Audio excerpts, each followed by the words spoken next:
Mike, turn your games down.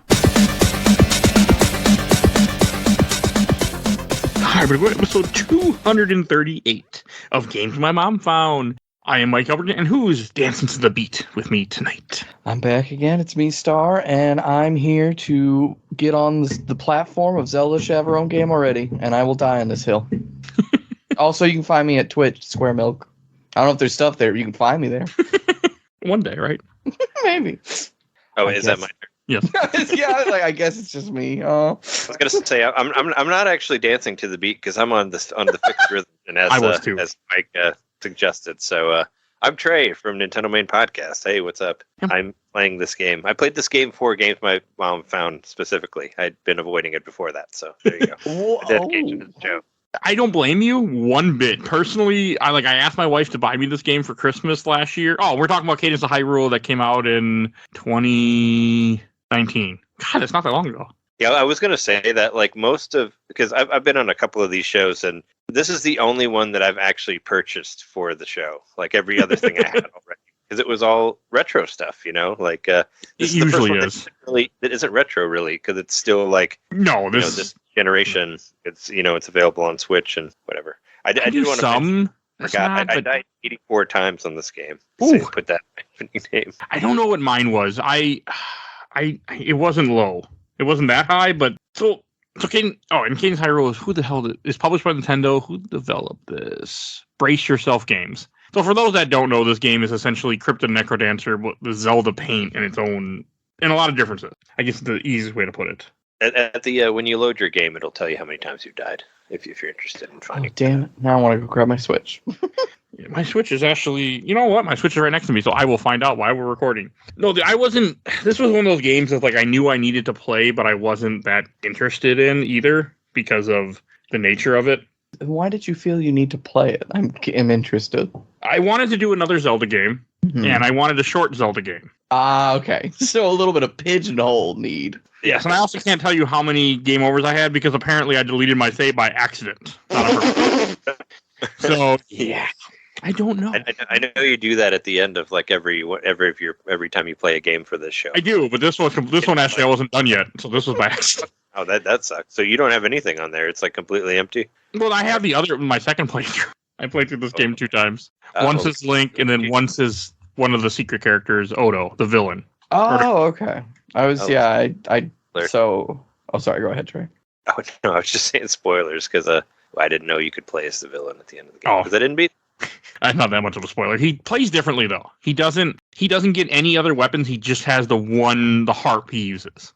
So it's different, and it wasn't. I did it, but it wasn't as friendly because this game is, for one. Okay, so the reason why I picked this game is last Christmas, my wife likes to buy me a game sometimes because I don't really know what else to ask her to buy me. I'm like, you don't need to buy me anything. She's like, I want to buy you something. So I'm like, all right, well, Nintendo Switch games never go down in price. So you can find a deal on Cadence of Hyrule, pick that up, and get me Age of Calamity. And so she bought me these 2 games, and I was like, I was planning on playing this, and then it's July, I still hadn't played it, and she brought that up a couple times. She's like, I bought this where you didn't even play it. So that's how it ended up on the show.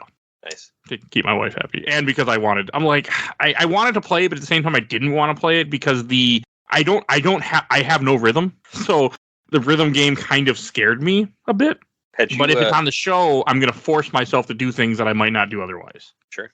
Had you played Crypt the Necrodancer before No. this? You had any experience with that? Because that's why I was super hesitant about it, was because I did buy Crypt the Necrodancer and I could not get into it at all.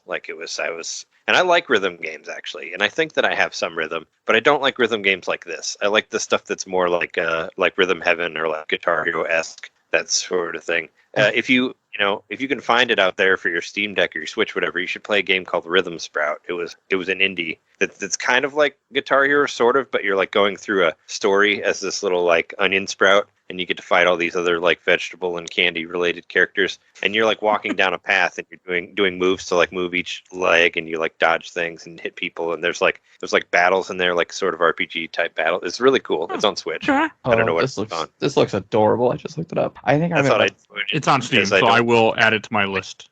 I was gonna say I don't think it's gotten enough. It's gotten enough love, but it's wonderful. I thought it was really good. Okay, I mean, I was really good at Guitar Hero back in the day, and I really enjoyed that, but I haven't been into a rhythm game since then.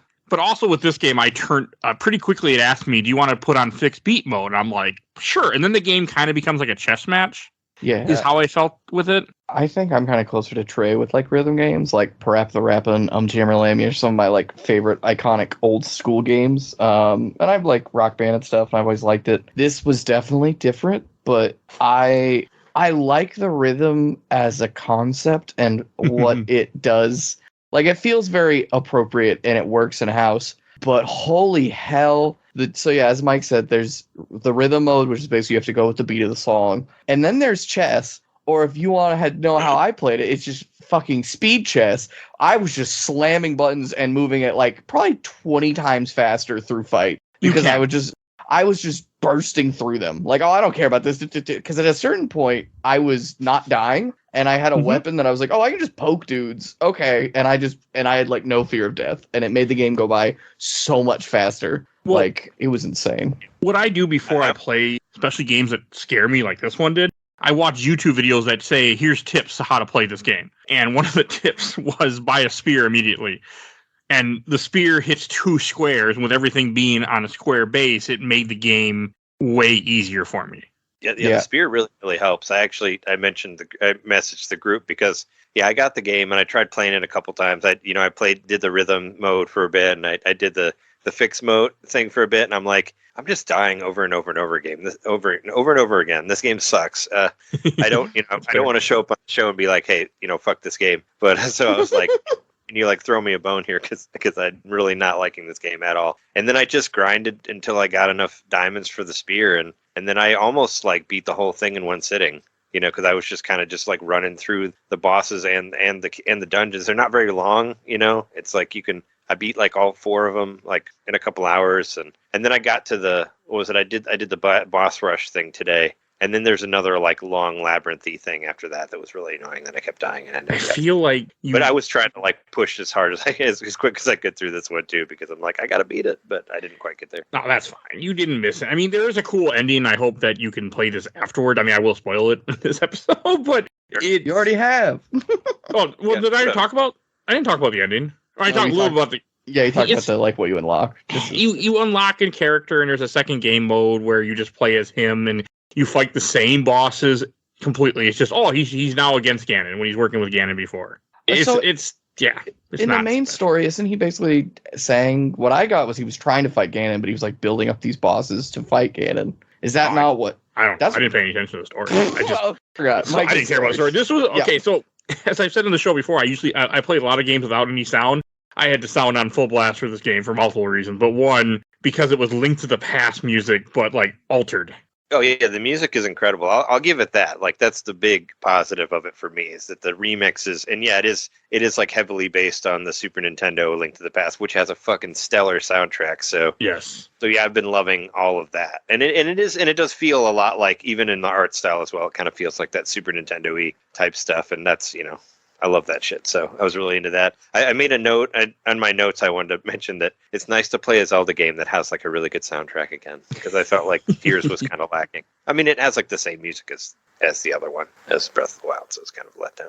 But this was nice. I mean, there was one part that really got me when you go to the Dark World, which I don't know if I couldn't figure out if that was DLC or not, and I just happened to have the DLC or how any of that worked. But when you go to the Dark World, the sound it plays is literally the same warp sound as Link to the Past. Dark World, you mean the future? You go to a future, yeah. Yeah, okay. You go to the future at the end, but it does play the Dark World theme while you're there. So I thought you were just going to the future because it had the clock like going fast. You can go there when there's a portal I found hidden in a room in the Lost Woods. You go inside a room and Cadence will be there to talk to you, which is the main character from Crypt of the Necrodancer. And if you dig through the walls, you'll find a portal that then takes you to that world. To the Cadence world? Well, to the future. Oh, the future where Ganon won.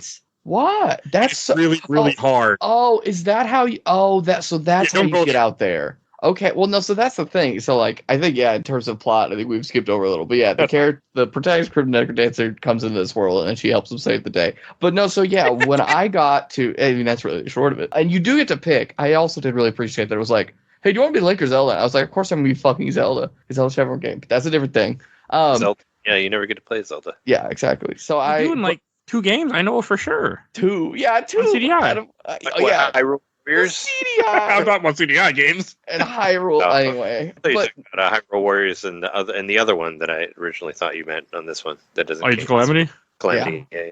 I do need to play that. I do like that game and I have it, and I don't like Zelda's moveset and that. But anyway, so I actually did beat this game. I beat it, I think, in like 6 hours. And the last 3 hours, I didn't die like once because I just suddenly, like, I had enough hearts and I had 2 bottles and I found the witch who's like, hey, do you want free fairies for like 60, not free, but like 60 rupees? And I had like over 2,000. I was like, yes, please. And so I just kept teleporting there and always making sure I had 2 basically free lives. And then I didn't die from that point. I got really close in the last area.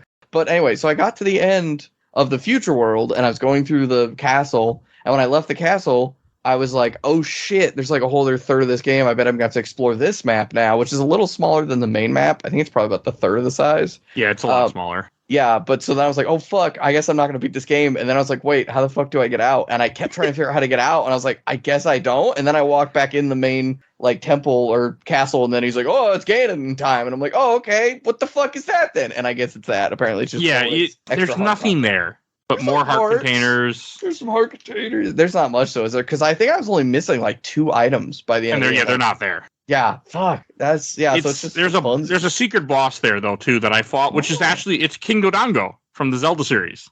Okay. That makes and you sense. have to literally put the bombs in his mouth, but you have to do it, like a chess match or to the beat. And it was I couldn't do it. Because to get to him, you have to go through a whole coliseum, and then by then I used up all my health potions. Got to the end, and I'm like, yeah. And I looked up the price of a heart container. I said, yeah, fuck this. I think that's something I really want to highlight that I did like about this. At its core and at its like spine, it's Crypt of the Necrodancer, but I feel like everything else being so traditional Zelda with like hookshot. I feel like honestly, there's too many Zelda items. Like there's so many I never even used because I just never even thought about them. But I thought it was neat that there was a Korok leaf, there was a boomerang, there was a hook shot and a long shot, and bombs and bomb shoes, but like all of it's there. And I just thought it was really like cool the way they dressed this game up and made it function in this style. And the bosses being like, oh hey, it's that classic boss you know and love, except now he's got maracas on his head. And I was like, all right, that's you know what, I'm here for this. Let's fight this. Go maraca. Yeah. Or they have like the what is it? Those like bouncing bosses from A Link to the Past, but they all have guitars now. Like the Armos Knights. Mm-hmm. Yeah. So I don't know. I like overall like a spoiler of my feelings. I didn't love this game. I didn't love playing this game, but everything about this game in terms of flavor and character, I love and respect a lot. I feel like for people who are massive Crypt of the Necrodancer fans, or honestly even massive like Zelda fans, there's so much content in this game. There's 3 different remix versions, like song remixes that you could play and experience from like 2 other artists. And I was like, that's a lot of fucking music to be like, yeah, we have the original remix, and then here's 2 more as well. There's also a random dungeon mode, just like more like Crypt of the Necrodancer, where you just go from floor to floor in a dungeon. Yeah, there's random dungeon mode, and some of this might be DLC, because I think, Mike, you and I probably both sounds like bought the like DLC pack. I didn't buy it. That's the thing. Wait, I mean, it must have just came with the game. I don't know. All of a sudden, because I had access to Skull Kid, which I think is DLC. That is DLC. That's the like main DLC, and then there's like one other small thing of DLC, and I don't remember what that part is. But yeah, it sounds like your partner bought you the like collector edition, which is like $10 more. It didn't look any different. Yeah, no, it doesn't. Like, it's just there in the game. Like, it doesn't tell you like this is the DLC stuff. She bought me a physical. She didn't buy a digital version. Oh, I wonder if the physical might have. I could see them like releasing the physical after. Yeah, but yeah, no. Oh, sorry. Keep talking. But it has the traditional mode. It has like a survivor, like wave mode, like arena fight mode. You just go as long as you can. It has a random spawning item location mode. It has so many different modes that like, if I loved this game, I feel like I could put like hundreds of hours in this game. I don't love this game, and I'm sad because I'm like, man, I wish I want to do this. I will definitely go back and play the Skull Kid because I love Skull Kid, and I'm curious what they do with that. No, I love him. I tried him for a couple minutes. I was going to play through him too. He starts off in the future world with like, and he has a weak little dagger. Yeah, I was noticing that when I put like maybe 10 minutes into it, and I was like, oh, you have to like. I feel like that's what this game feels like is for me, and what I experience is you get a point where it's like, oh, finally I have enough hearts and enough health and enough items and a good weapon. Now it's like livable, and now I'm not dying. And I feel like because every mode has a single life mode, a permadeath mode, and I feel like that's the trick. It's like you have to get to that point. That was turned off immediately. So. Oh, I know, but like just the fact that that's more content that's in this game. There's so much content in here in terms of like different game modes and shit. It's wild to me. Like Trey, how did your experience go at first? Like I was listening to you on Nintendo Main, and you were not having a good time. Yeah, I mentioned it. I mean, I had only played it a little bit. Like we've all kind of, I think all three of us from our show, like we've all like not got into. I think Jeremy has Crypt of the Necrodancer. I know John's like brother has the Cadence game, and we all like fell off of it real hard. Like none of us really got into it at all. And, it was kind of Cadence was one of those things where I was like, I have no interest in that game. Like it's. It's like I didn't like Crypt of the Necrodancer, so I'm not ever going to touch it. Like I said, I got it specifically for this show.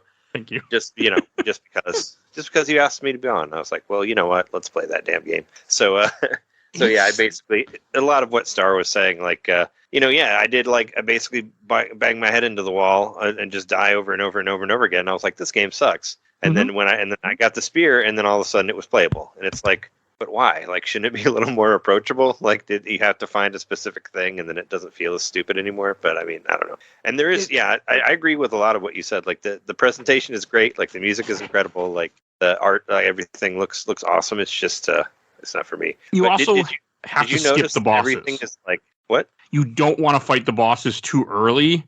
Like, if you go to your first dungeon and you fight a boss right away, the game will get way harder than it should. Oh, really? Because each time you beat a boss, they up the difficulty of the game and add new enemies into the world. Okay. Well, I mean, I was trying to speed rush it. Well, yeah, it doesn't tell you that. I only know that because I watched a speed run before I played this game, and what they said and what they do is they go and unlock all the dungeons, get all the warps, get what they want, and then they do a boss rush. They're like, yeah, once you start it, the game gets way harder. So like what I did, I explored the entire world, got all powered up, then fought the bosses. And all of you got all the empty bottles, right? Or at least or Star, you said a couple of them, right? Yeah, I got 2. I don't know how many there are. Oh, okay, I don't know where the third one is. I was having a hard time with that. So I got one, like, at the very end of the game. So I got through most of the bosses without any bottles, which I thought was nice. Yeah, that's pretty fucking hard. I don't like that. You were playing better than I was just letting him hit me and see who could last. I didn't get any bottles until I got to the boss rush thing, and then I was like, all right, where are these fucking bottles at? And it said like one of them is on the beach hut, and I'm like, all right, where's that? So then I just kind of warped to the beach, and I found it on my first try. And then I was trying to find the other 2, and I was trying to find like maps of where it is, and then I didn't realize that all the maps are different because the maps are procedurally generated or whatever. Wait, so they're randomly created. So there's the place where things different depending on who you are. Whoa, I didn't know that. Everything is randomly generated. Only certain things. There's always a Goron Mountain. There's always a Gerudo Desert. There's always a beach. But wherever those can end up is anybody's guess. So like the beach can end up not like my beach was in the southeast corner. It could just not be there. Mine was in the southwest. Oh, okay. Southwest corner too, and my weirdly enough, my Gerudo stuff was at the top. Was like at the northeast. So I mean, I don't know if that's. Mine was in the south. Yeah, mine was in the southwest. I was watching a video showing where the second like empty bottle was, and I'm like, all right, I'll go there. And then I go there, and it's not the same. And I'm like, wait, what the fuck? And then I look at their map.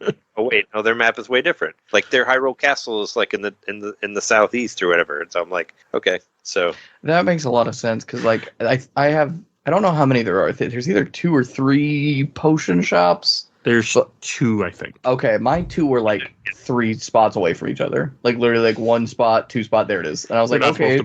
Yeah, they were, and I was like, that's fucking weird. But I don't know. I see that's another thing. It's like I love this game so much in theory. And it's like, do you want to go play it? And I'm like, no, not really. Like, got it, that's cool. I didn't know that. That's really neat. I couldn't put it down. Wait, so do you like it or not? Now I'm confused. I fucking fell in love with this game. Wait, what?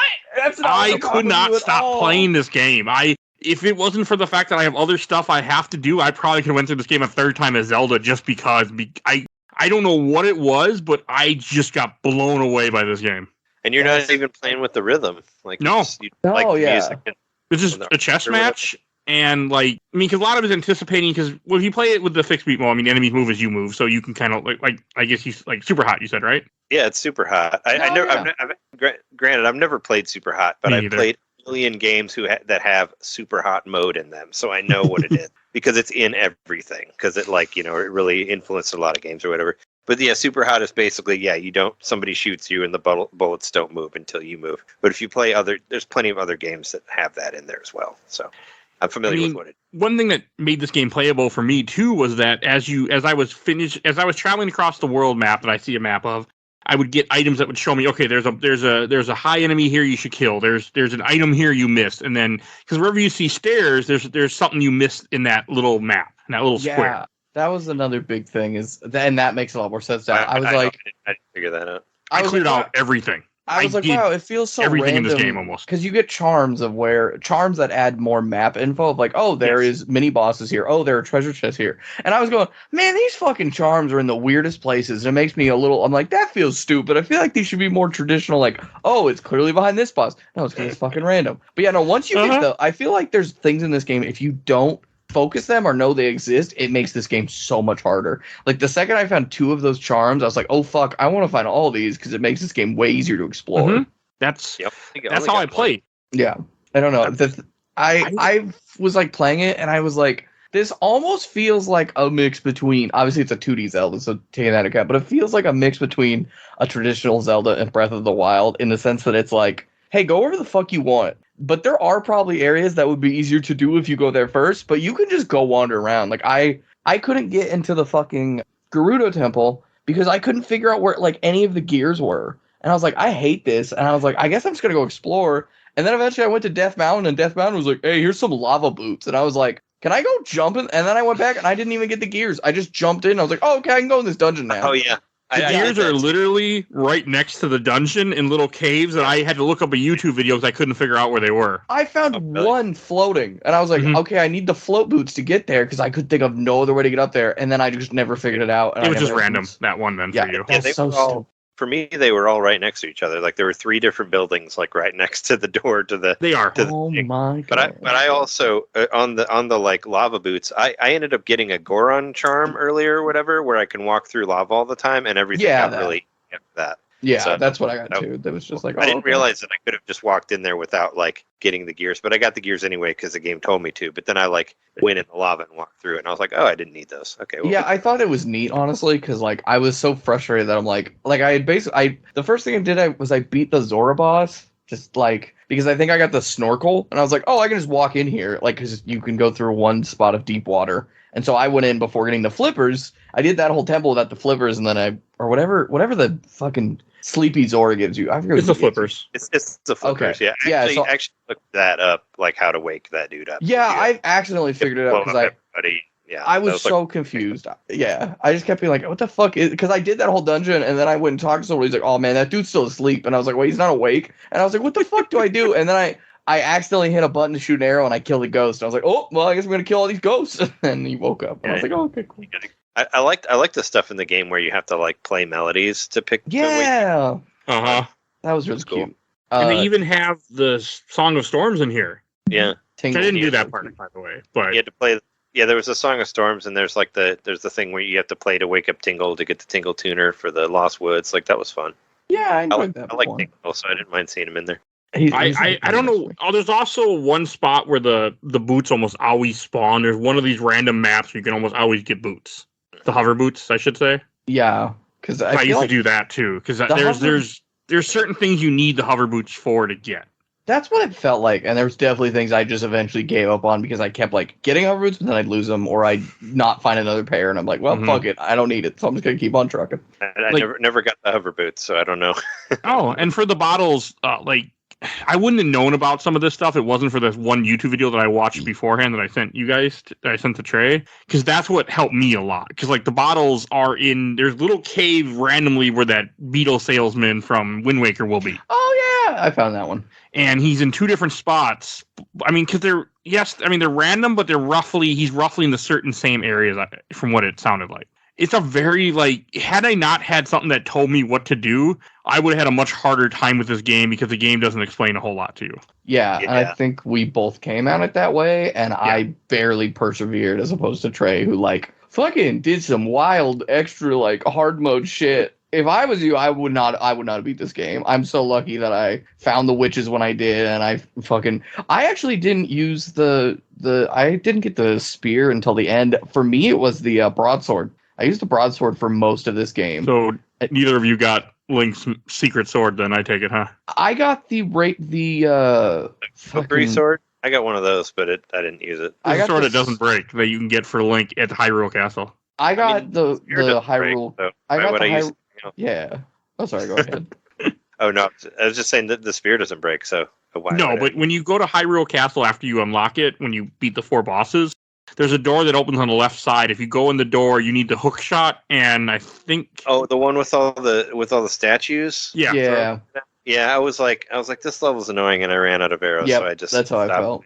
You have to hook. You have to use the power glove to lift blocks around lift a pot around. I never used the power glove once. I had the power glove, and I'm like, what is this for? and then I never used it. And then I forgot. It's same. I got. I had a YouTube editor. I would not have figured it out. I got Zelda's special weapon, I think, which is the Monarch Rapier, whatever it's called, and you have to go talk to the king as Zelda, and he's like, oh hey, go do this trial. And then I got a special rapier, which you had to have the long shot for, I think, because I don't think you that's the same as Link. You get essentially a broadsword that hits 3 squares, and that's what I used. God, that would have been nice. The game. Because the rapier was really cool. The rapier and the broadsword were my favorite weapons by far. I used the spin attack for a lot of stuff. That helped get hit on the block. I never used it for some reason. A lot for those when you get surrounded by people. Yeah, that was why I was using the broadsword. Is I felt like it's really easy to cheese certain enemies in certain situations because if they're just around a corner, you can just slap them. I got a 2-handed longsword. Like I used that too for a while because it worked. Yeah, I threw that on Link when I got it. I'm trying to remember what Zelda does because she doesn't have a spin attack. I don't know what. No, she has the crystal as a block. Yeah, she essentially gets Naru's love and that stuff. So that's the equivalent, because I know one was shield, because she gets basically an explosive fireball, and she gets then a reflect, and then she has just her base attack of whatever weapon you're using, and that's like all she has. That's her stuff, I think. So yeah, I don't know. It's weird. Yeah. Oh yeah, because Link's spin attack's on that same one, because I used a little bit. I did look. I beat it in like just under 6 hours. It was like 5:30, and I had 13 deaths. Like I said. Like 12 of those were in the first half, and then the 13 was like 1 in the beginning. Yeah, it's really hard. I think those first 30 deaths were before I got the spear, maybe more than that. But I think mine was at 6.5 hours. So I went over that because I saw like how long to beat had around 6 hours on there, but I played it for a good 2 hours, just constantly dying.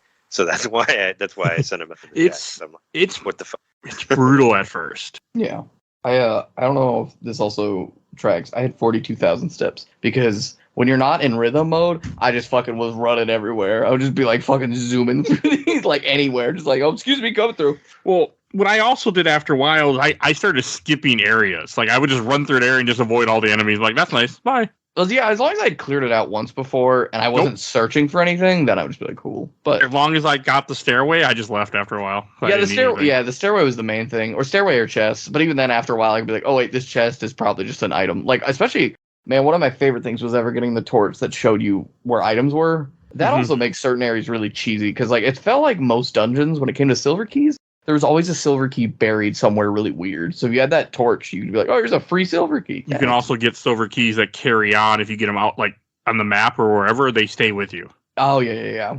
Yeah, you can use the keys for everything. Like the original Legend of Zelda. Oh, yeah.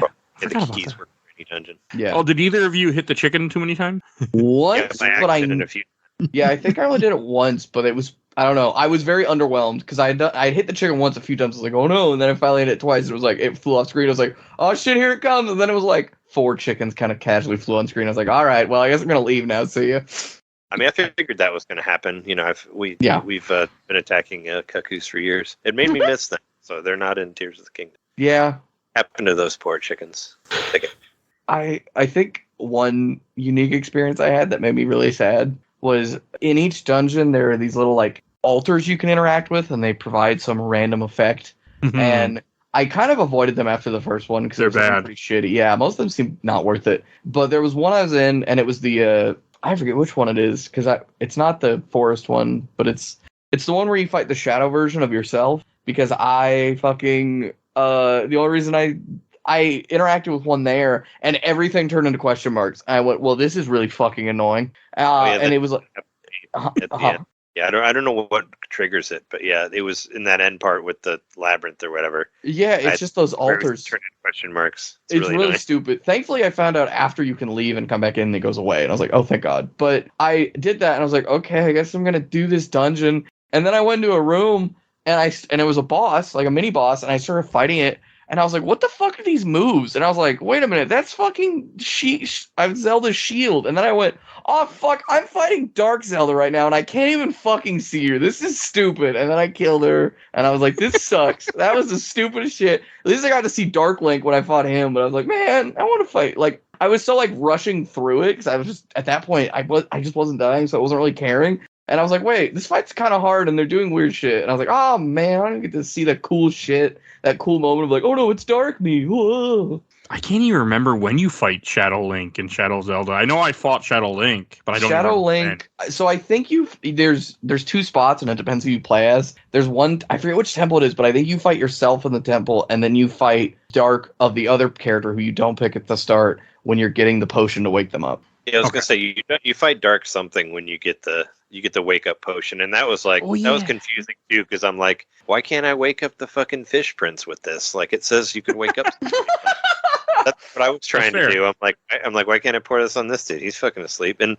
then you find out later there's like 6 other people that are asleep that you also can't use it on. But then I looked that up online too. It's like, oh, go wake up Zelda in the town. I'm like, okay. That was the only thing I looked up. But so like I think it was by like the 3rd dungeon I had access to the witches who were like, oh, here's where you go for your next shit, and that was really handy, and I kept doing it. And then I beat all the bosses, and I went back, and I was like, oh, it's probably just gonna tell me to go to the castle. And then it was like, oh no, go wake up the person. And I was like, oh shit, I saw it, that's Link, isn't it? I'm gonna go wake up Link. And it's like, no, go wake up Tangle. And I was like, what the fuck? I woke up Tangle, and then yeah, and I was like, okay, I'll wake up Tangle, I guess. And then it got me to the forest temple. I was like, okay, cool. Now I get to go. Do I wake up Link? It's like, oh yeah, go wake up Link now. And I was like, why the fuck do I have to wake him up? And I went there, and I'd been there before, and I talked to the dude, and he's like, oh fuck, dude, we need that potion.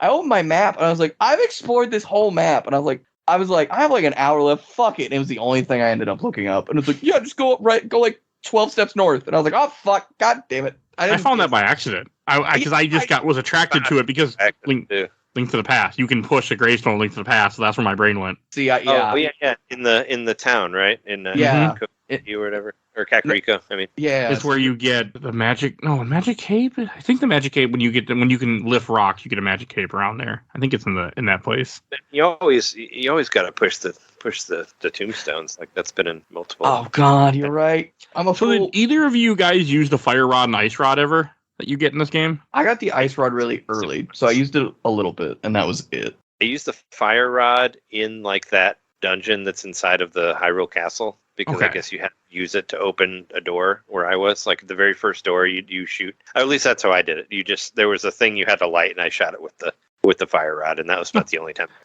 did it. I never used it. I also never used any of the other arrows, because you get like fire arrows, light arrows. I didn't use any of that. Oh yeah, I used the poison one because I got it in a dungeon, and I thought I was supposed to use it on the boss, so I used it on the boss because I was thinking that it was made like the old Zelda games where you use the item, beat the boss. Yeah, so and that's kind of why, again, it feels to me like this weird mix between almost like a traditional Zelda and Breath of the Wild, because it's like, oh, here's this stuff, and it's like, okay, I got it randomly. Do I have to use it for anything? They're like, no, not really. Just like if you want. I'm like, okay. Then I'm willing to. Here's the items I think I used regularly: the bow and arrow, the hook shot a little bit because I was like, oh, it's nice to stun. The leaf was actually really handy for all the projectile enemies because fighting them was really annoying, so I would just always pull the leaf out. I never used it. And then Zelda's ability a little bit, and I think that was it. I don't think I used anything else, like, except once or twice of the other stuff. And it's like, again, it's really cool it's there, and I bet for other people it's really neat. I think probably games, like, I have a feeling, like, probably higher level play of this comes in, like, when, since it's randomized, you just have to use whatever you get to the best ability you can. And I think that's probably where it's more implemented, like, in all those other game modes we mentioned. But, yeah, I mean, It's really cool in theory. I just wish I had a reason to use them. Did you ever use the cane that makes the block? Because I use that all the time. For what? I love that thing. Well, I mean, because I use it to get around. Like, there's a lot of places where like there's maybe. Yeah. I got it too late. Like, on higher things, I would like make a little bridge with it and walk across it. So I should have tried that. I went and got. I think I had almost every item in this game, and I didn't get all the heart pieces because there were a couple that I just couldn't figure out. I didn't care enough. Yeah.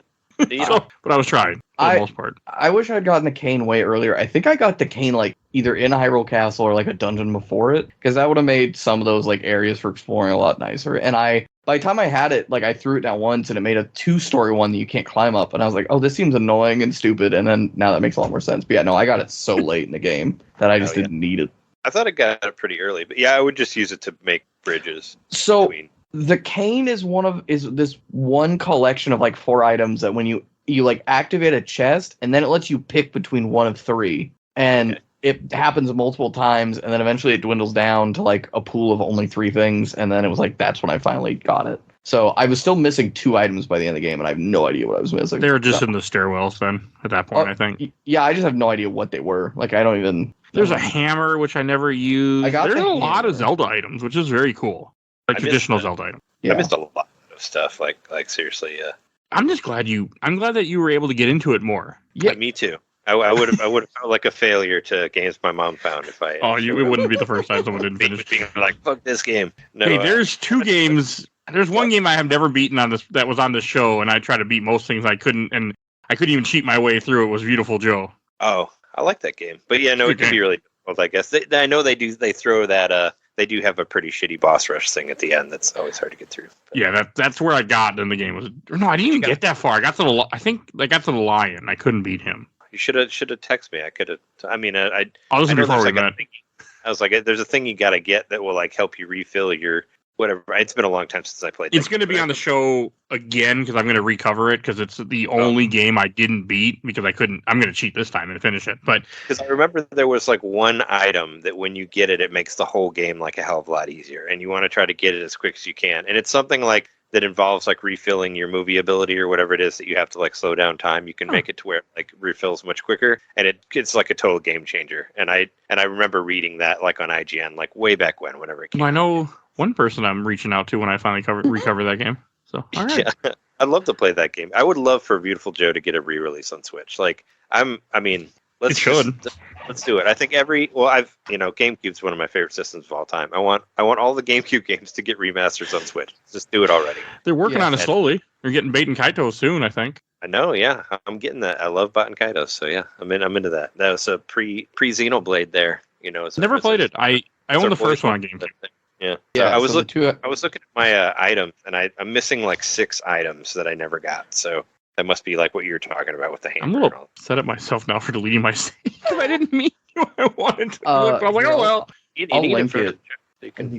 I'll link it and you can look. Because I looked it up. The items I was missing was the war drum and the Pegasus anklet. Whatever. I remember seeing the war drum in a chest, and then I forgot about it. But I think it only worked for when you're using the rhythm, and I didn't do that. So okay, and then the Pegasus anklet, I don't even fucking know. I don't even remember. You can run fast like the Pegasus boots and yeah.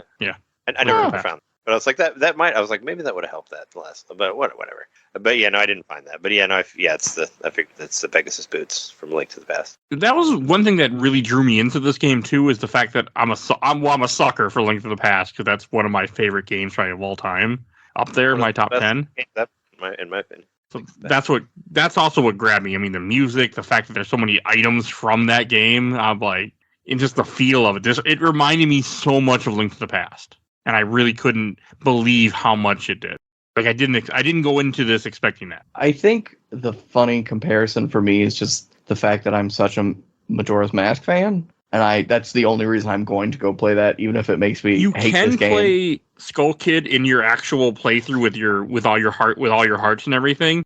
You can go to that world, play as Zelda, unlock a bunch of stuff, and then because the Skull Kid gets different masks. I didn't use them in that playthrough, and now I can't because it's gone. But as you go through the dungeons the stuff that's in that the future world, you unlock different masks for Skull Kid. Because that's what it looked like in his inventory, because it said, like, Deku mask. And I was like, oh, that sounds really cool, because then you could wear different masks, like Majora's Mask. And I was like, and then I bet you get to be, like, either different enemies or something, or just different creatures and have different abilities. Curious, like, that but you all the weird ones. Can you become like Ani Link and there's like 7 masks. So it's like, more than just Goron, Zora. It's more than just the traditional 4 or 5 you count Link. So I don't know what they are. The little Deku scrub. You start as the Deku scrub because you start as a Deku kid, which he's technically not, as far as I remember. He's some weird kid scarecrow thing, but whatever. He only punches people, and he dies in one hit no matter what. Well, when they said Skull Kid, I thought they were referring to like this, the Skull Kid that finds the Majora's Mask, like in the game. The guy who becomes. Oh, it is, but that's what I'm saying. In this, they make him a Deku scrub creature thing. Like I don't know what he is in this.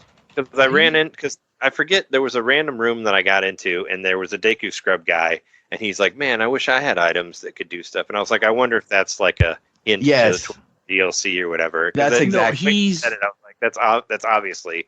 It has to be something there. His name is Yives. He's another playable character. Yives? This game has, in the main game, there's 5 playable characters, at least in the updates. Link, Zelda, Cadence, Yives, which is the little Deku guy who only can punch one square and is the weakest character in the game.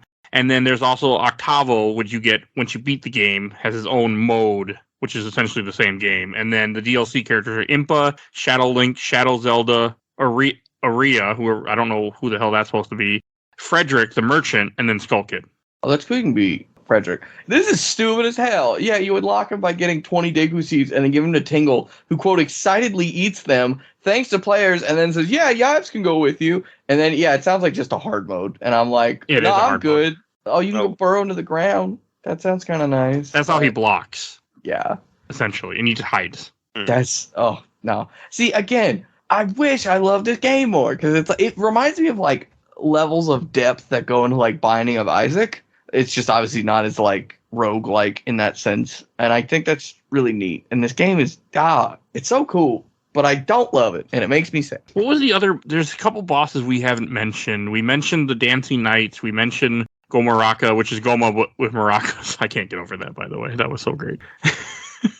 What was the other ones? I don't remember any of them. But, I mean, there's the one with all the heads, where the heads float around. Did you mention? Oh yeah, like the dragon from original Zelda. Yeah. Yeah, that one was kind of annoying. Like I died on that one a couple times, but Wizzarobe, that's who it is. Because it was like, oh yeah. Well, the Wizrobe one was funny too. But or what was it? Wizrobo, right? Wizrobe, yeah, like Robo, yeah. Yeah. So it's bass guitar most nights. Glockenspiel, Gleekoenspiel, Go Maracas. Yeah, you can get what's going on here. Wizzarobe, and then Octavo is the first antagonist, but the real antagonist is Ganon. And then bonus bosses, spoilers. There's Necrodancer, King Dodongo. I didn't fight Necrodancer. Yeah, I don't know where he is. There's somewhere in the future world. Synth Rova, which says Temple of Brainstorms. I don't know what the fuck that is.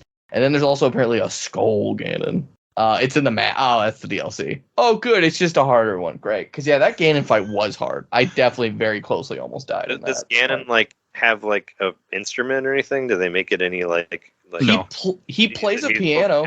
Ganon. He plays a piano, basically he goes up and plays a piano, and then he gets a bubble, and you have to, fight other enemies till he comes back down, and then you attack him, and then he just keeps doing that. And I think he's playing the piano to play the other instruments, because there's, silhouettes of the 4 instruments on the wall, and then when he's playing, enemies will spawn related to that one, it looked like. I don't know, it was going real fast. Like I said, I just sprinted through this fucking thing. For what it does is, you fight Ganon you have 2 different fights with Ganon from what I remember, and I'm looking this up right now. It also does, which I will always call this the Magus moment, when you're heading to Ganon, you see you see the little lanterns light up to you on your way to Magus. So, oh yeah. But no way, the way you fight them is when you come into the fight, Cadence, Zelda, and Link are all there, and what you have to do is you have to get all 3 characters released. He's at an organ he plays. He summons enemies. You kill the enemies.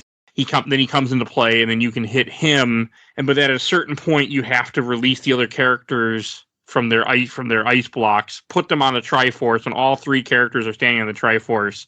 Yeah. Then you can kill Ganon. Yeah, that's the finale part of that fight, because it doesn't pop out till the very end. But yeah, you have to keep freeing the other 3, and then that's how it ends. And it's an epic ending, though.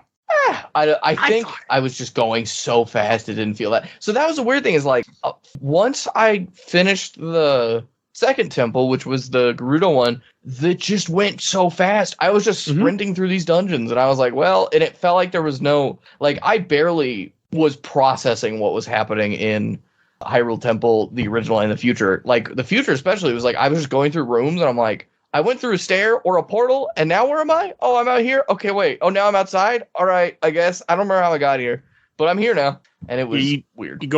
You move really fast, and this game ends up being, like, I mean, for me, I would just avoid enemies, find the room that had the mini-boss, kill him, and move on, like, as fast as I could, because I couldn't. If I stuck around, I was going to die. And I think part of that is the fact that we were not playing rhythm mode. I feel like rhythm mode, that is the upside/downside, is that you just go a lot slower and more, like, paced. So you're processing more of what's happening. We were not. Yeah, we were just like, fuck, gotta get through it. Let's go. But no, Trey, if you go get the other bottles, you should have no problem finishing up the Ganon area stuff. Yeah, it just went on for too long. Like, and I was just like, and also now you can buy a potion with your diamonds instead of money, and I was like losing all my diamonds, and this was sad because I had like over 100 diamonds, and now I have like 10. Well, you just need the 3. You need the 3 bottles, in my opinion, because then you can, like, what I did is I ended up going through a bottle or 2 just trying to get to Ganon, and then the Ganon fight wasn't that bad. Yeah, it's just so long. That's what I'm saying. It goes for so long, and then I die, and I go start over again, and it's like everything is different now, and I don't know where anything is, and because it's because it changes every time, because it's like that. It can be a mean game. I don't know. You know what? I mean, I probably won't go back and finish it. I mean, I say that I would. No, you're fine. I'm just glad that I'm glad that you were able to play it and try it out. I mean, I feel bad you didn't have as good time as I did, but it was more fun once I got the spear. But it is still kind of like it's sort of like it's kind of like a what's the point sort of thing. It's like what Star was saying. Yeah, you're doing all this great stuff for people who care about those sort of games, which isn't me. So it's not really. That's what I found weird. Is that's not me either. This game is not my normal type of game. I don't like roguelikes that much. I do play some. I have played some, not really for this podcast, but just in general. Like I'm playing a game called Undermine off and on lately whenever I'm waiting in a car, and I'm like, okay, I'll just play Undermine for a bit on my Steam Deck. And that's a roguelike game, kind of like it's a top-down, feel like a Zelda game type thing. And roguelikes aren't my thing. I don't like randomly generated maps. I don't like losing things when I die and having to start all over. Like, I don't like any of that. But for some weird reason, this game just, it just grabbed me and I couldn't stop playing. Like, I don't understand it. I really feel like that video. I mean, Trey, did you watch a lot of that video that Mike sent? Because I didn't even open it. The YouTube one? Yeah, I did. Okay. I watched about, was it like 6 minutes long? I watched about like 4 minutes of it. Until like got the gist. But I mean, there was like they talked about like the fortune teller lady, and once I found her, I used her all the time. I would go to her every time I beat everything and be like, all right, where am I going next? Because I don't want to just like just roam around without knowing where to go. So give me a point to go to, because like I said, I was really trying to just like power through it. So I did that, and it was helpful that they told you about how you could warp to places like once you got that guitar. Whatever, but you don't actually have to use it. You can just go straight to the map and you can just automatically warp to wherever. So that was really helpful. So I did that, and I just kind of that sort of thing. And I didn't watch the whole thing, but I felt like it was pretty helpful. It made I think it's why I had such a better time with the game, because I understood more of what I was doing. Where before I watched that video, I was very confused and not happy with the game. Yeah, I feel like that. Like I feel like if this type of game really took you in and you were able to power through.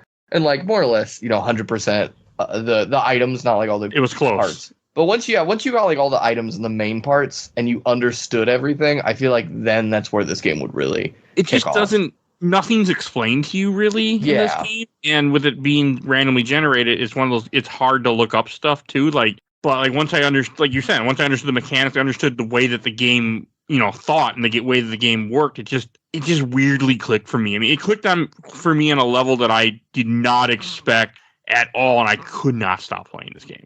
I beat this game twice, and I was going to go through it a third time or fourth time. Like, I put 5 hours, I think, into the main 5 or 6 hours into the main campaign. Like, I was just having a blast, and it was weird because I didn't think I'd like it. I don't know what it was with the music. Just was. I'm a sucker for Link to the Past, apparently. So But to talk a little about the Octavio guy, when you play as him, only weapon he has is a harp, and it hits in 3 squares, the one in front of him and the 2 diagonal from him. Oh, I fucking hate that. That was like the fucking flail. I hated the flail. Oh, it takes some getting used to. When I first played him, I'm like, this is miserable. And then 2 hours later, I beat the game. So yeah, the only joy of the flail was like, as I was, just zooming around, things would occasionally die. I was not expecting. I was like, oh, that's nice, and then I would keep going. But fuck, that other one sounds bananas. He's not that good because he doesn't really get that many items either. He's much different. So I don't recommend. I mean, I did it. I don't even know. I mean, he gets a little bit of a different story. Like there's a different ending or something. I don't know. I was like, this was a game that I didn't give one shit about the story. I'm like, I just want to dance and listen to music and play. Like there was it was weird. I didn't think there was a story, really. I thought it was just like, oh, Cadence, I had a dream, and now you're in Building to the Bed. There's a story they're trying to stop Ganon or something, but there's notes. Yeah, there's notes of the story that's cool. Like by the end, I feel like the implication is Cadence now is one of the 3 Triforce wheelers, which I thought was really neat as a concept. I was like, it would be fun if it was like, hey, game, fuck you. This is our Triforce now. We're the fucking 3 heroes. And just like little notes of like, oh yeah, there's, like she's like, oh yeah, this is what it was like when I got teleported here, and then she gets to go back home. And also the implication that it's not clear if she's back home. Like the way the dialogue in the final scene, it's like, oh, I was falling again, and then I landed, and all I could think to myself was, I hope I'm back home. And I thought that was really neat because I was like, I don't know, I think the first game really blew up, and then they were able to make this, and they were like, oh shit, that's really cool. I think there was a hope, like maybe there'll be another game this will like fit into, and I don't think they ever did anything else like this. I just don't understand what got Nintendo to be like, let's do this with Zelda. Like, I don't get that. I mean, maybe they approached them with the idea that Nintendo's like a lot more flexible now on their properties. So I feel like it was probably an idea that Crypt of the Necrodancer people had, and they're like, yeah, sure, go for it. Here's the rights to. I mean, look at like Mario plus Rabbids or whatever.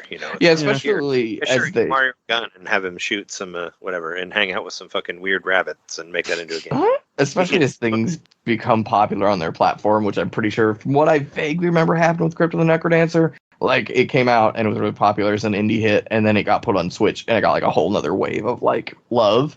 And I feel like that's probably when Nintendo was like, yeah, we can do something with this. You want to do something? And then you were like, yeah, sure. Fucking Zelda it. Boom. That seemed to be a lot. I mean, that was for a lot of things with the Switch. It became a real like an indie system. Where the indies did okay, but then they got on Switch and they got a huge boost. So, because how long has the Switch been around? Oh, it's almost over, my friend. We're getting there. 2017. Really? God, it feels so short, but it feels like it's already almost out the door, and it's wild. Consoles are weird. That's what people think, or they speculate, or whatever. Yeah, speculate feels good. Nintendo kept the original Game Boy around forever because I don't think it's going away. I wouldn't be shocked if they brought something else. Like kind of like not even the Wii. I don't know. It's just weird because like they've stopped doing handhelds, and so this feels like I get to be like, yeah, we're going to support this for a while, and it's going to be our handheld, and then maybe like I'd say like maybe 2 or 3 years after. Then here's I don't know. Switch Home or whatever the fuck Nintendo does next with what the shit they do. I hope. I mean, I don't want them to. I want them to just make a new one that's stronger, that runs the games that are on there better, and then I'd be happy with that. Just give us a Switch that makes everything better, and you can bring it over, and like what they're doing with like PS5, where like you can. Yeah, I mean, Nintendo would never do this with like some games where you can buy one copy and you get both copies, or whatever. Like, do something like that where you can just transfer all of your shit like straight to the new Switch, and maybe you buy like Tears of the Kingdom 3 or whatever that comes out, and you get it for both Switch 1 and 2, and it'll encourage you to get the next system or whatever. These are the guys that sold me Mario Brothers 3 like 6 different times. Yeah, this is a fun little shit on Nintendo tangent we're going down of like. They would never do that. But it's just like great to see like what like Capcom does with like PlayStation is like, yeah, you buy like I bought Street Fighter 6 and I got it for 4 and 5, or PlayStation 4 and 5. I don't have a 5, but if I got one, I would have Street Fighter 6 on there already. Like it's a cool way to sell somebody on a new system. Yeah, and it should be there in my opinion. Yeah. I think the benefit of all this, if I'm going to highlight it, is that Nintendo is able to squeeze developers to utilize their weird new functions better than other companies. There is still elements that feature this in both like the HD Rumble. no one, I think, really uses HD Rumble as much as Nintendo has with their first-party and third-party games. Or, sorry, just first-party. But then, like, if you look at all of the stuff of the PS5 with its controller, again, it's the exact same thing. Like, I don't think any third-party developers are like, oh, I don't really want to touch that. Or, like, it'll be an afterthought. Like, I've had so many people, like, they boot up the PS4 for the first time or the PS5. The first thing they do is they turn down controller volume because, oh, it drains my battery and it's annoying. And it's like... It is annoying. Yeah, see? And it's like such a sad thing to me a little bit as a person who's never owned a PS5 and I've barely used a PS4, but I'm just like, I feel like Nintendo's good at that. It's like, oh, hey, we're going to make this new feature. It's going to be the whole thing. And if anyone wants to make a game on our system, you're going to use it or build your whole game around it. And it worked, surprisingly, since like the Wii, you know. Nintendo, you wild. You just keep doing whatever you do, baby. You have no laws. You just live in your own little I feel world. like the new Switch has got to be near, though. Oh, well, I don't think at this point, I mean, I forget which discourse I've read about, but I feel like there was a rumor for a while that there was going to be a better Switch. I don't think it's happening. Once the rumor was around for like the past like 5 years or something, right? Well, Yes. it was everyone. It was before the And there's OLED was 20. revealed. Yeah. The ones it was everyone thought the whatever the OLED was going to be that, and then they revealed the OLED, and it's like, oh, it's not that. It's just a 4K dock Switch or whatever, or not 4K, whatever it is. I don't even know. No, it's just. I mean, it's just a nicer looking hand. I mean, I have an OLED. It looks great. I mean, if you play handheld, it looks beautiful. But if somebody asked you, would you Sure. rather have that or a stronger Switch? Everyone would pick the ladder and it ladder, and it's like, well, we're gonna do that. Fuck you. And it's like, okay, Nintendo, thank you. I'll have another later. Thanks. But yeah, I mean, you could even say that. I mean, there was like the whole thing with the shortness of parts and all that. Maybe they couldn't get to the like true Switch Pro that they wanted to do, so they put out the OLED or whatever. But I mean, you know, I feel like Nintendo's probably feeling the weight of how they like released a console hybrid that was already like 2 generations behind or something like that when it first came out. So I mean, I feel like there is like some sort of like fire under their ass there to like get moving on a new one. But you know. Yeah, I think but I then can again, see it's it either Nintendo, so way. who knows? Who knows how? It's not like they're not selling them or anything. It's not like they're like, Exactly, yeah. That's, I think, money more evidence that still selling a bunch of them. So I mean, Hell, aren't I think- they're still bringing Wii U games over, aren't they? Or they're almost done? every now and then, but I don't think there's any officially Say on the that. docket. it's like what was the last Wii U game that was put on there? Mario. I just Mario. know Xenoblade Land. Chronicles X still's got to come over. I think, Yeah. but just how well the OLED did and the Switch is still doing, yeah, they're just like, and the weird 2D Switch, whoever's buying that, they're just like, oh, we don't need to make a better Switch. We'll just wait till we want to make something. You mean the good. Switch Lite? Switch That's Lite, what whatever, Mike- yeah. 2D I Switch. literally have one next to me. That's what I played this. Got the Switch Lite, man. Oh, that's what. Wait, so you guys have a Switch Lite and a regular Switch, or just a Switch Lite? I have just a Switch Lite that my wife bought. I don't play Switch normally. I don't like Switch. For some weird reason I'm a PC guy now. I have a Steam Deck. That's good enough. Yeah, that's better what than did the it to you. That was the official nail in that coffin, I think. Oh, Steam Deck is fucking fantastic, man. But yeah, I just never who works in a retail electronics store, I almost never see them sell. And the only time I see them sell is to like parents who are buying it for their young kids. And I think it's just to give them a mobile phone. My wife so. bought it because of COVID time. Mhm. That's why she bought a Switch so she could play Animal Crossing with her friends, which they did a few times. Yeah. And then she played it here and there. But yeah, it's hey, I thought I played Cadence of Hyrule at least because I didn't feel comfortable the other way that I could have played it. So Yeah, I'd really love to see the numbers for that. But regardless, I think I could see them doing either, and neither one I think will be super surprise me at this point. Whether it's a new console or a new console that's very Switch heavy based, or just, hey, here's a better Switch. But I think either any one of those three is coming up pretty soon, and I don't have a heavy faith in any of them of which one it's going to be. So I'm like, because that's Nintendo. It's whatever you think Nintendo is A, going to do, or B, should do. They're going to do something different. And so it's like, what's the point in speculating? I don't fucking know. They can come out and be like, hey, we're not making consoles anymore. We're just making cell phones. Get in on it. And man, I'd be happy they just stopped making consoles and just put their games on PC, and I'd be happy. But that's not going to happen. So I mean, that's. I was going to say that the Steam Deck couldn't run if it wasn't for the Switch. That's true. oh no, I agree. Never have a Steam Deck if the Switch didn't exist. So I mean, you got to have some love for the Switch because that's why you got something like the Steam Deck, and that's why you have so many people trying to be like the PlayStation Remote Play and shit like that, trying to get on that handheld market because Nintendo's made it. It proved that it was still important to people. Massive respect to Nintendo. None of this is me being like, oh, they're shit or it's bad, but it's just so funny. You're just like, I don't know what they're going to do next. Whatever they're going to do, there's like a 33% chance it's going to become a market standard in 5 to 10 years. My issue with the Switch is just the price of games. That's my issue.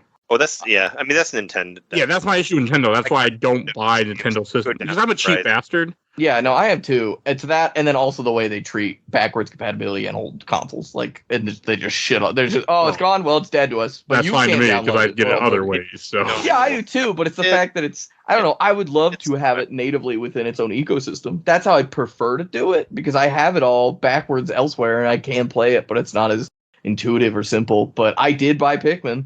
Because I'm like, hey, a fucking GameCube game on my Switch that I want to replay? Fuck yeah. And I've been playing the shit out of Pikmin 1 and 2. I know someone else that bought Pikmin on here. Oh, yeah, me? Yeah, no, I've played going back to what I said earlier about my love of GameCube games. Yeah, of course I bought Pikmin 1 and 2. And I beat both of those, and then I got 3, and now I have 4. And 4 is wonderful. When I heard you talking about 3, because I did 2 on this show, which me and a couple guys that came on just shitted on 2 for an hour and a half.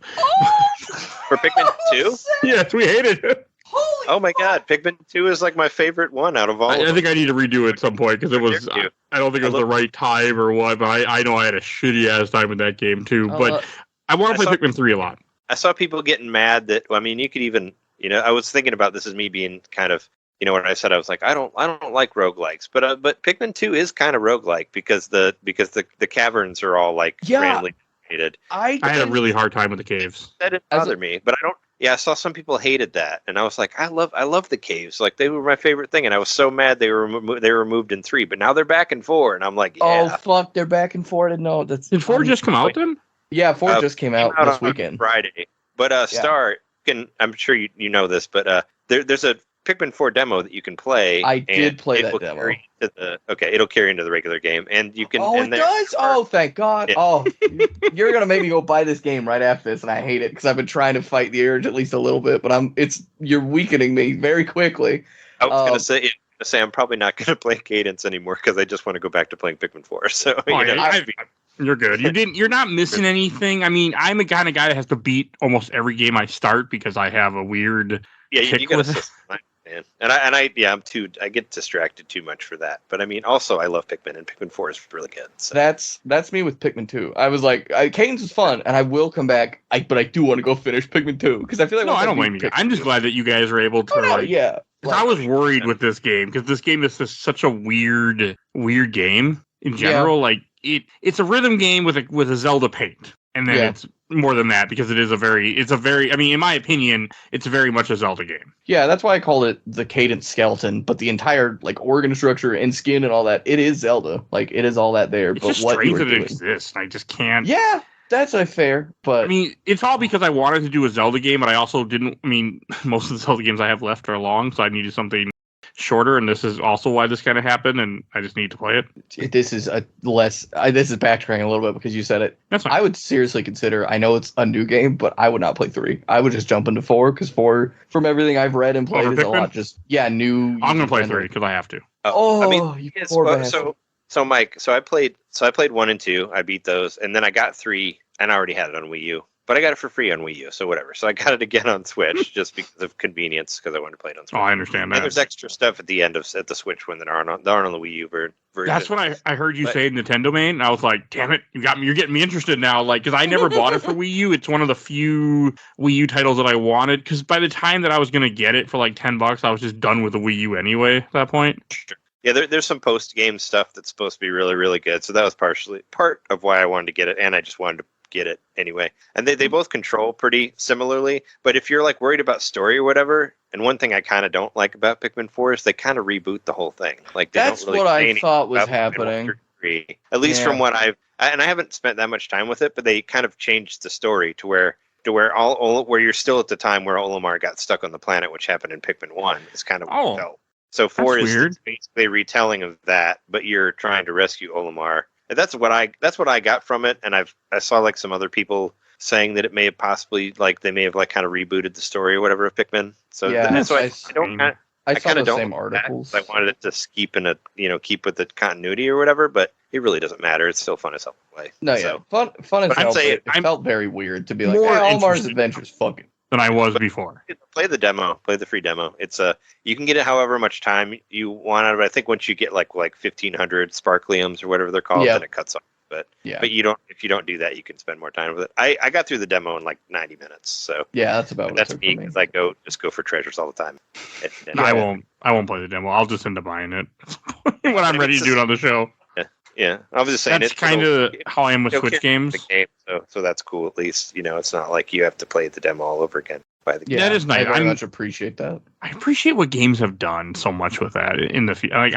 I don't really. I mean, most of the stuff I play is usually retro. Like I played a few new games on this podcast, like this one, but I don't do a lot. It's hard for me to play newer games just in general for some reason. Yeah. So I mean, that's probably better for you. I mean, to not get distracted by the new stuff because there's there's way too many out right. You should I have a list of everything that I have to play, and I organize stuff to what's on the list, and I'm very thorough in the way that I do things because of this podcast. But I'm happy. So a weird thing I noticed, and it makes me wonder what it'll be like later, is when I was replaying Pikmin 2, and you mentioned the caverns being like a roguelike. When I was a kid, I didn't remember that at all. I thought they were the same every time. But it was only this time I caught it because basically I was taking care of my inner child. Because basically anytime like more than 5 Pikmin died, I would just restart. And I was just totally safe coming for my little kid heart to be like, no. I did the same thing. Well, I mean, sometimes you can because I was in this one cavern and I ran out of all of my Pikmin, and then it's so mean to you. It just shows you a list of all things that you got. And it's like you didn't get any of them. It shows them all that, and it's like you don't have any of them anymore. And you start over, and you have 100 less Pikmin. And I'm like, fuck you. And then I just turn it off. The PTSD of these things that it would cause. That's why I didn't like Pikmin 2. But so mean. But I mean, that's part of the game, though. I mean, that's I don't know. But what I was gonna. Just a bad time for me because I couldn't find anybody to really play it with me, and one of the guys that was supposed to be on it with me, things had happened and you had to kind of bail at the last minute, and then it was a lot. Yeah, that was so it was just kind of a bad experience. Maybe I'll replay them now because I've been tempted to replay the first one again. But I think that's kind of like what I was getting at was just it's weird for me as a person who's mid-20s going back and play these games when I was anywhere from 8 to 16, and it's I'm seeing this in a totally different way, and it's very different, and it all feels a lot easier because I have history with them, and it's weird with if I ever replay Cadence in 10 or 15 years, it's going to be completely fucking bananas different, and my brain, because I'll probably go through it a lot slower and chiller, and I don't know. I think games are really interesting in the stuff you do, Mike, because you revisit these things that you either A, never experienced, and so the way you play it now versus the way you would have played it then is completely different, or B, the way you and the memories you have and the very sort of foundation and the experience you go in now is just it's so different sometimes. I mean, I play all my games fast, even before the podcast. That was my nature because we used to buy so many games. I still do. So I would try to beat games quickly so I could then move on to the next game because I had such a large collection that I was trying to get to slowly. That's just me in a nutshell. Yeah, no, it's interesting, concepts of how people play games and how it affects the way we view them. Anyway. But yeah, It's just funny when I think about 2019. 2019 is not that long ago, but anything when I think pre-COVID, it feels like it's 10 years ago, and it's not. Yup. That's 2020 was 8 years in itself. I think every year since 20 has been 5 years. That's really what it comes down. We've been in 2023 now for 7 months, and at one point I'm we're 2023, not 2022. I'm it's just I don't know. COVID was just such a weird experience. It really was. Sure. All right, should we go? It's crazy. I just want to say, so you said you're in your early 20s, right? Playing Pikmin 2 now? Yeah, early to mid-20s about, yeah.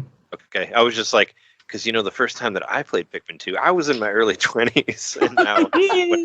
Yeah, see, that's a perfect analogous comparison, because, the first time I played Pikmin 2, I was a kid. I was, 12, 13, and I liked it, but I have such a weird relationship to those games when I was a kid, and playing them now was very, weirdly just, completing. It felt a lot more I feel like I've completed this in a way that, and I understand, especially Pikmin 1. Pikmin 1 is so, compared to Pikmin 2, I feel smaller in focus in a way that's a lot easier to digest. I mean, a main reason a lot of people, because there's two different camps, right? People love the, immediate nature of Pikmin 1, where you have to do it in a certain amount of days, and it's kind of like an arcade game, you can beat it in however many days, and you can go back again and try to beat it in less days and get a higher score and that sort of thing. And that's what it was supposed to be, and you can only beat it in a couple hours, and it's quick, Whereas 2, the reason I love 2 so much was that they kind of just took off, pretty much took off the whole, they tell you that you need to raise a certain amount of money by a time, but But like, it really doesn't matter. Like, it's not going to end after 30 days like the first one would, you know. And they kind of just made it more chill, and you can play however long you want, and it's cool because you can beat it pretty quickly. And after you beat it, it keeps going after that. It's like, oh yeah, there's a whole another section of the game because your buddy goes missing.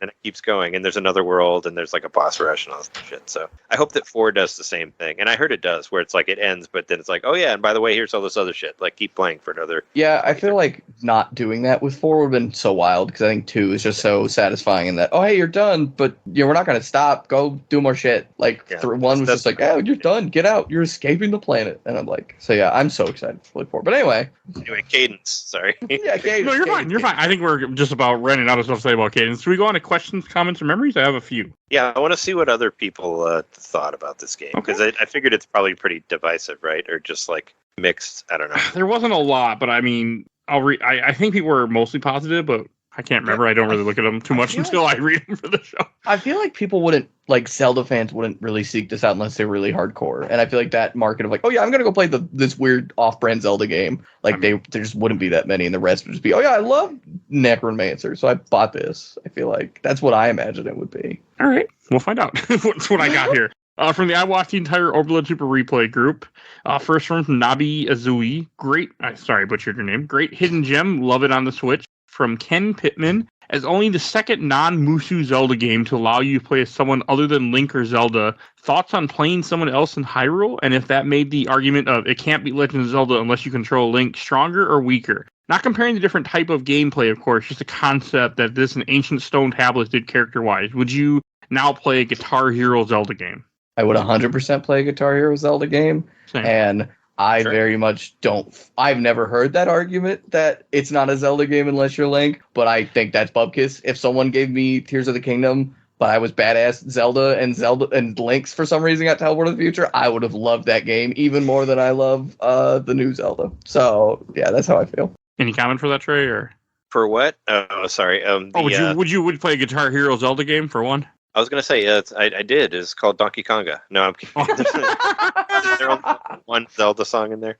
Yeah. Donkey Konga 1 had Nintendo songs in it. I'm in, like I said, I'm in the process of moving, so I've been looking at all of these plastic instruments, and I don't know where to put them at. Since you brought it up, I had 2 bongos when I moved into my now wife, like 6 years ago or so. I threw away one of them. I dropped it off at a Goodwill, and I still have one, but I regret that. Oh yeah, those things are pricey. Don't get rid of those. I only have one. I only have one, but I will never get rid of it. I'm keeping. I won't now. I actually found a sucker / volunteer that will do Jungle Beat with me at some point in the future. I played it once, but I want to play it again for this podcast. This is such a wild tangent. I would play that with you. I actually, one day a few years ago, there was a thing of bongos in a thrift shop, and I convinced my partner to let me buy them because they were like $30. Like, they were pretty expensive, but for a thrift shop, it wasn't too bad because I don't think they knew. But I picked them up and I brought them home, and I was like, it had these weird 2 holographic stickers on it, and I was like, I don't know why, these just feel familiar. Like, I know these aren't supposed to be on here, but I'm not going to take them off. The wildest thing, I talked to one of my best friends, and he was like, I showed him a picture of the bongos as a joke. He's like, dude, those are my fucking bongos. And I was like, what? And he's like, I lost those when me and my girlfriend of 7 years broke up, and I never knew where they went because they were both gamers. And he's like, where did you find them? And we have no idea how it got to where it is, but it was a beautiful little because he was like, they were just a weird little random company stickers. I don't even know, but it was 100% his bongos. And I love that because it's the wildest thing to make. That is pretty crazy. Yeah, because it was years later from when they went missing to when I got them, and it's like, same I don't know how. Yeah, no, we live in the same town. Okay, but I was wondering, you somehow landed up in a different place. Travel across the U.S. Hey, I mean, weird shit happens, so sometimes. In short, I would 100% love an excuse to connect the GameCube port to my PC and play a Donkey Konga with those bongos because they've been just chilling since I bought them. I was going to say, this is, I don't remember if I did a YouTube video about it or not, but a fun secret. Donkey Kong, the Donkey Konga games were made by the same company who did the Taiko Drum Master or no Tatsujin games, and you can buy those on Switch. And if you actually have a GameCube adapter, there's a way that you can use the bongos to play those games. I remember hearing about that. Now, in my experience, you have to unplug it and plug another one in because it doesn't have a control pad to pick the songs. But if you pick a song and then unplug it and plug in the bongos, you can play the Taiko game with the bongos, and it totally works. So there you go. You want to play them on your Switch? You can do it. I've done it. I love those bongos. They're so wild. Anyway, sorry. All right, and then from the Zelda fan group, I have a couple. From Michael Kelly, I had a hard time playing at first, but I love playing music, so I gave it another shot and finished the whole game. It was definitely worth it.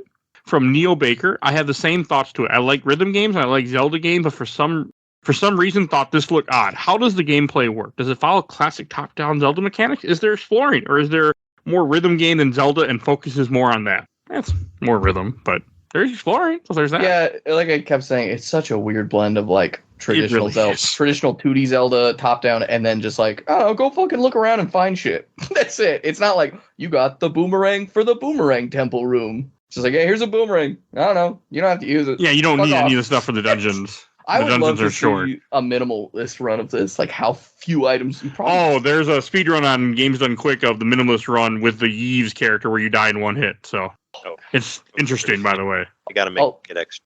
Also, of course they do. At least you didn't play it blindfold. I will just say also, if you want to see something wild, Pikmin speedruns, those things are bananas. You guys are making me want to play Pikmin again. I'm not okay with this, by the way.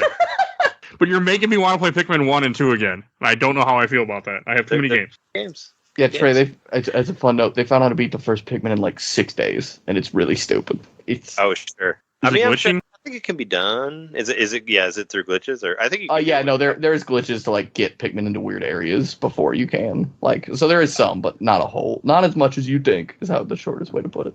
Okay. And then from one last comment from this group, from Alexandria Chapman, such a great game. I just have to beat Ganon now. So does Trey. Yeah. And from Legend of Zelda Stoners, which, yes, they're a bunch of stoners. From Kaylin Maz, it's a fun one. Surprisingly difficult to master. I was playing with my wife and we couldn't do the final dungeon together. From Zane Robertson, I keep wanting to play this game more, but I suck at it. And I told him about the fixed beat mode. Mm. And his reply was, I don't want to play in a new mode. I want to not suck. I love Hey, man, as long as you're, I mean, you know, how you got to experience game, I mean, the fixed beat mode, I don't know if it's actually that much easier or it just clicked for me. I felt like it was easier because the game does punish you if you miss beats, but that whole punishment is just not a thing with the fixed mode. It's just chess, which is great. Like, I don't know, again, a lot faster and easier for me to digest, but co-op was a whole nother thing we never even talked about because I'm assuming none of us did it. Had co-op. Yeah, I kept seeing it, and yeah. Oh, and I also forgot to mention when you beat the game the last boss isn't Ganon, it's the Necrodancer. Oh, I completely forgot that I'm watching a YouTube video because I beat this game about 2 weeks ago, faster than I meant to because of the schedule, and I just blew through this game. Yeah, you got through it real quick, which made me feel because I didn't want to play it for very long, so I was like, oh, cool, like a few hours. I can't understand how it happened. Like, again, this game is not a type of game I should have been into, and I just grabbed me in a weird. Like, I honestly could see myself playing this game again at some point, just because. Even though I deleted my save, and I'll just start over and just play through it again, just for the hell of it at some point. It's just so much fun to me. So, strange. Oh, and one last comment to read from that Zelda Stoners group. From Liz Levin. I tried out the demo not long ago, had a lot of fun with it. At some point, we'll buy the game. You should. It's fun. For some people. I feel like a demo is an excellent way to test this and very quickly figure out how well you're going to munch it. The first time I saw this game... But I don't know if it carries in or whatever.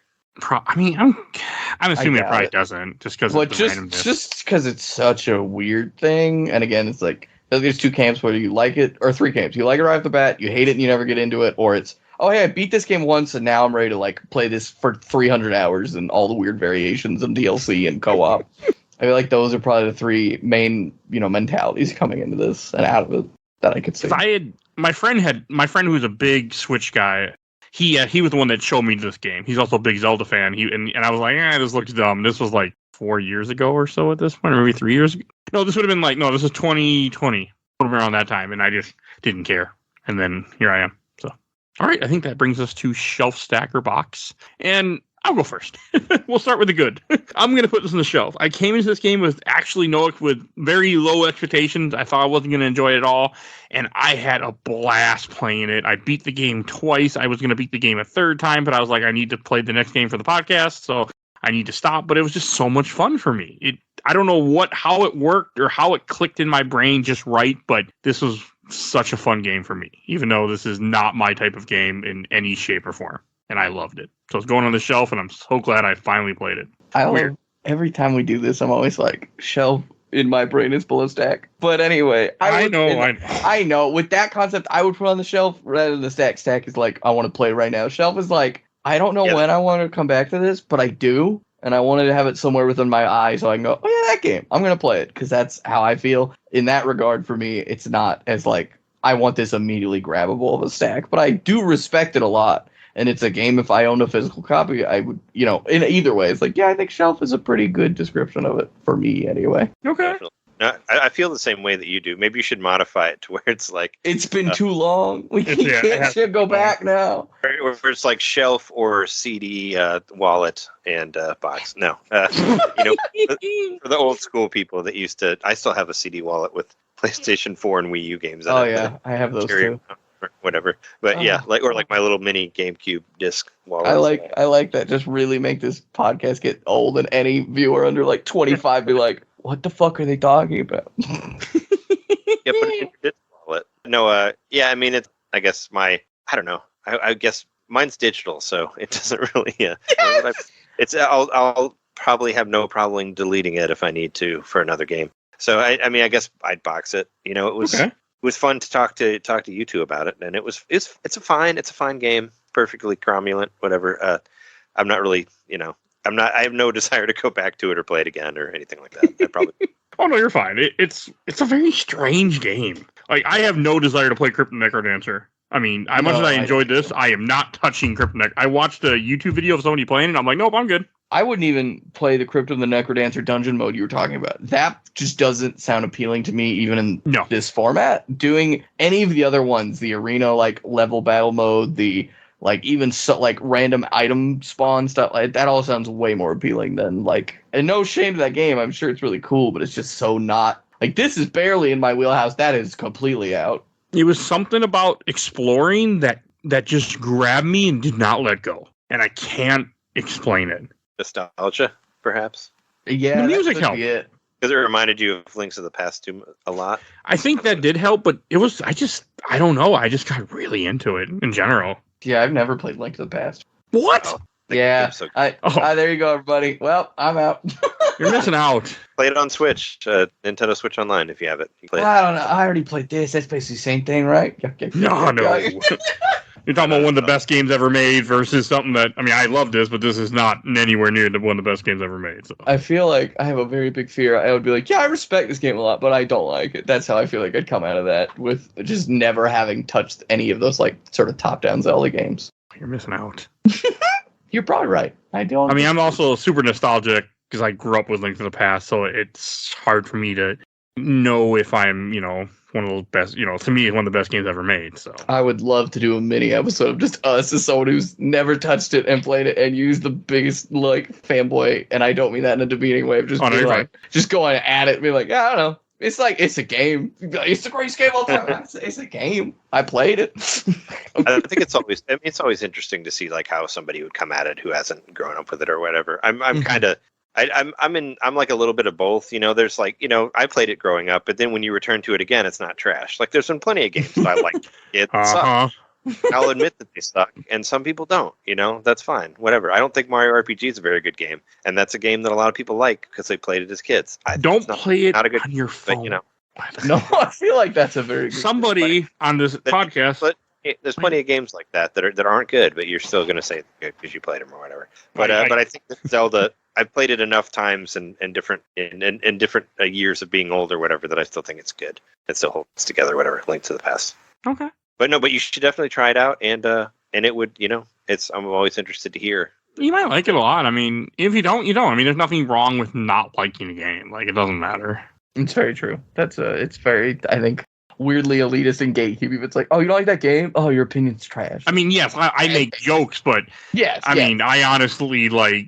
When I do games for this podcast, I try to look at like how it feels in 2023, or whatever time I record it. Like, how does it feel going back to it? And I try. I mean, there are some. I mean, I'm also very open when it's nostalgic goggles. Like, I forget what I played recently and everybody hated it, and I fucking loved it. But That's so it funny. just depends. Anytime we play an older game, I try to imagine it as much as I can in the time period it belonged, and like try to get as close to that as I can, just because I feel like that is the most fair way of like looking at it. Like, yeah, back then it was fine. No, now it's trash. But like, yeah, this was the thing back then. Loot boxes or whatever. Hopefully, we'll say that in 10 years. I mean, yeah, I think we're getting away from loot boxes, right? Yeah, I think slowly. Thank God. Didn't they get Knock on wood. outlawed in countries? Yeah, Wasn't there it's something just a about lot that? of bad heat in general. I think is pushing it further and further into the ground. So, yippee.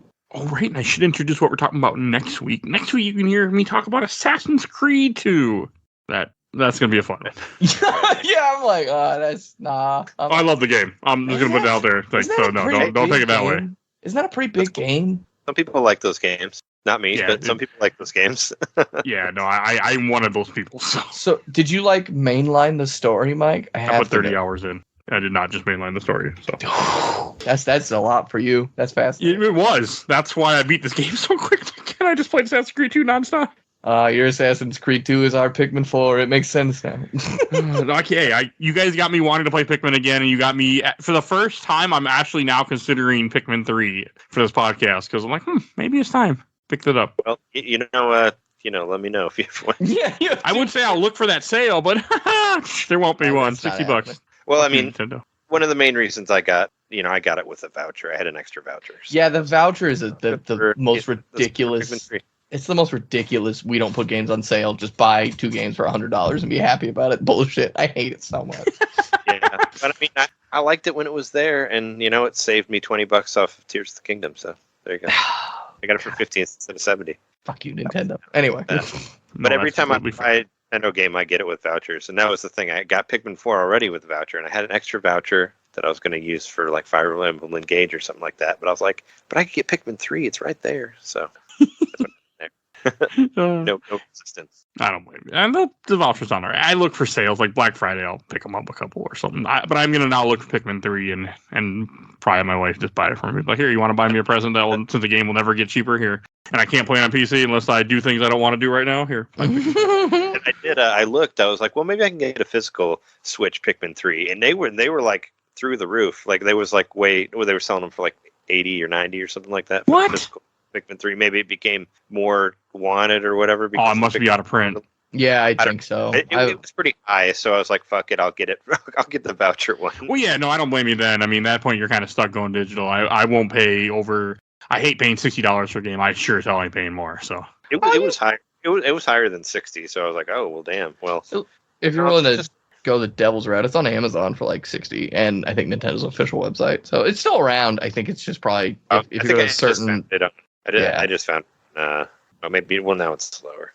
I saw it on eBay for hire, but it's probably it was probably that one. Somebody's selling it for $80 here. Yeah, there's just I think certain retailers are on. I do have Hey Pikmin though for the 3DS near me. Does that count? Oh, there you go. You're the only. God, that was a thing. Yeah, congrats. Everyone else was like, oh yeah, You're the only one that played that one. I didn't play it. I just have it. I didn't even bother. I could look at it. I'm not playing it, but it's there. I got it cheap. That's why it's there. I would buy it if I found it cheap, I guess. But yeah, no, I was like, nah, I don't need it. Yeah, we'll see. And Star, where people find you at? Square Milk on Twitch. Again, it's where I am. It's where my home is. Whether I'll be there, you can knock on the door and find out, but probably not. And Trey, where can people find you at? You can find me places. Nintendo Main Podcast. Find that around there. It's youtube.com/Nintendo Main Podcast. Or I have a Twitch also, twitch.tv/Nintendo Main Podcast. You can find it there. Or we have a podcast that comes out every Friday. And we also have a Patreon, patreon.com/Nintendo Main Podcast. If you go there, you'll hear one bonus episode per month. And there's also there's extra shit you can get there, like early videos of us recording the podcast, or I do like a radio show type thing where I put all the music together that we use on all the episodes, and you can listen to it in a nice playlist and all that shit. There's like a 7-day trial that you can do, so you can listen to it for free if you want. If you go to Patreon, check that out. You can get a free week and try to see how much you can do in that time, whatever, and not pay a cent. So, and if anybody's on Twitter still, or X or whatever the fuck it's called now, I'm at Nintendo_domain. He's trying to rename it to X. For however long that exists for. I mean, the X thing is obviously, I don't know what's happening there, but I still get my Nintendo news from there, so at least there's that.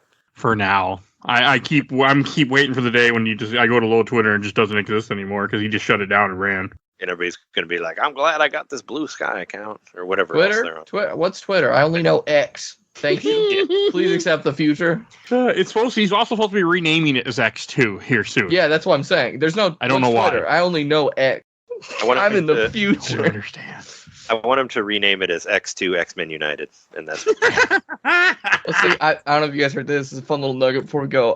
In Japan, there's a band called Japan X or X Japan, one of the two. X Japan. And so now it's just a copy of that exact band name that's been around for like 15 years. Everyone's like, that doesn't work. You can't do that. It's like, oh, well, it's there. Oh, he's going to get in trouble real quick. Yeah. Oh, well, not him, but like whoever he pushes it on to. I also have like this weirdness, like, 'cause I have issues with Twitter, so I'm going to bring this up. For some, like, I was trying to post my episode and it rejects them constantly. And like I always copy and paste what I type in different places, like Facebook, Threads, Instagram, and then I just post on Twitter too. But when I typed it out in Twitter and didn't copy paste it, then it took it. Twitter's fucking weird now. Like I don't think Twitter likes me. I think he's heard my comments somehow and knows like you don't like me, so you ain't gonna get to use Twitter. Wow. Just call him. I mean, I know if you make fun of him on Twitter, he'll ban you. So. Yeah, exactly. Just call him a sissy boy and you're done. It's over. You count dead. It's hilarious. I mean, I'm not gonna do it, but it's hilarious. It is hilarious. But you're that much of a, like, you own a, you're like, oh, you insulted me, so now you're banned from this, social network program that I make money off of you by you being there. Massive one. Just absolute huge, but your little words, I'm so fragile. I can't handle him. Get out. Like a fucking Reddit moderator out here. All right, and speaking of Twitter, you can find us on Twitter too. Games My Mom Found is still there. We're also on Threads now. I made a Threads account as of today when I was sitting look around. At you living in the future. I'm so proud of you. So we'll see. I'm gonna make Blue Sky too, but I can't. I don't have an invite link, so I can't go on Blue Sky. But I tried. So if you want to hear more of the show, all our episodes are on Podbean. You can go to Podbean, type in Pikmin. You can listen to Pikmin 2, where we bitched about it for an hour and a half. You can also listen to Pikmin 1, which I loved. And everything else we do. We have over 500 episodes of this podcast. We do movies, comics, TV shows, all sorts of stuff. Whatever I can convince people to talk about with me. And other Zelda games. So definitely go check out all the Zelda stuff we've done. You also see a link in the show notes. You'll see all the Zelda episodes we have done so far. Will be down there. Also, or go on Podbean. I want to give a shout out to my awesome intro and outro, courtesy of Helena at Hell Has Fury. Follow her on TikTok. She became TikTok famous. And also, if you want to support the show, you do have one more day to vote in the Patreon poll that we have going on right now. If you're listening to this, the day it comes out, Edgar Wright movies that Mike has never seen. So you can go vote for that. As little as $1, we have polls every month. Definitely go help the show. Please join our Discord, and I have a new link in the show notes because someone told me it didn't work, so I fixed it. So please join our Discord. You'll see a link in the show notes. And when you're shopping my buddy Bill Tucker, who did the MCU movies with me, you can find him at A Gamer Looks at 40. I think that's everything I need to say, so we will see you guys all next time. Bye, everybody.